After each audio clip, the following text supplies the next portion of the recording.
sitting outside and I've been thinking about names and how we label people with names and what happens in the afterlife.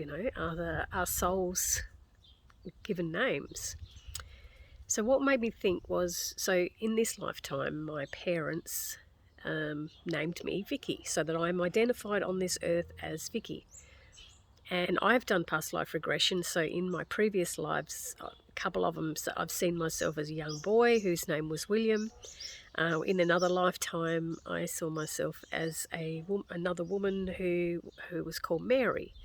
So I've had different lives on this earth, and I've had different names.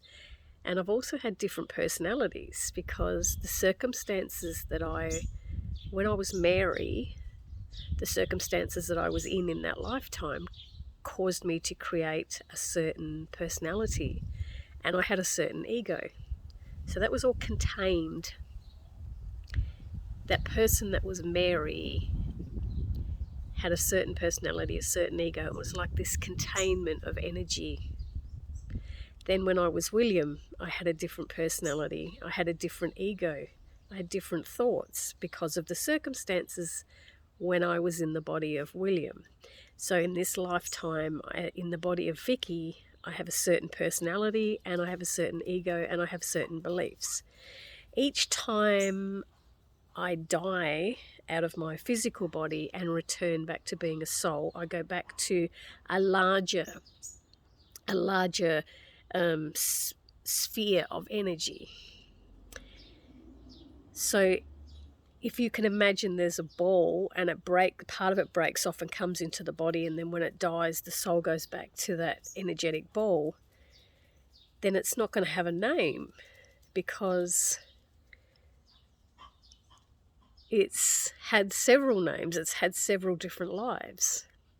So why do people think that spirit energy has an ego? Because I think what they're tapping into is, if you tap into, say, when I was William, and it was, say, the 1700s, if you tap into that energy, then you will pick up the personality that William was. You'll pick up the ego.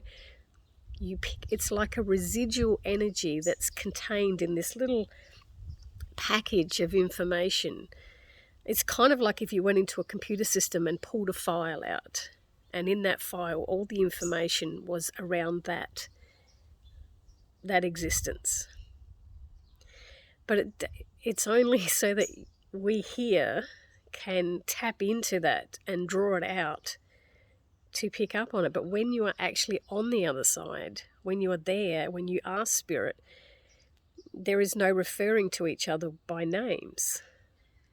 Because I know when I went through my near-death experience, I knew souls, but I didn't have to name them. I just knew them.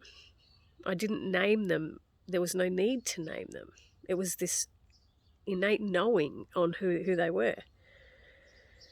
So when people say that they have guides and they name their guides, or they're channeling something and they're channeling a name, where's that name coming from? So if you've got a guide and you're connecting to a guide and you've got a name for your guide, who named your guide? Is the guide just giving you a name to satisfy your human ego self, because you need to have names here on earth? Did somebody in the spirit world name that? Are you picking up a name that soul was connected to? Has your guide lived on earth before and you're tapping into part of the energy of one of the names? One of them, they could have lived thousands of lifetimes, 100 lifetimes, and you're picking up on one of the names that they went by when they were on earth. So I'm just sitting here it's an absolutely magnificent day, and it's just something that's going around in my head that I'm thinking about. And when I do that, when I sit and think about things like that, something will come to me in a couple of days' time. There'll be some form of answer on why I'm thinking that way.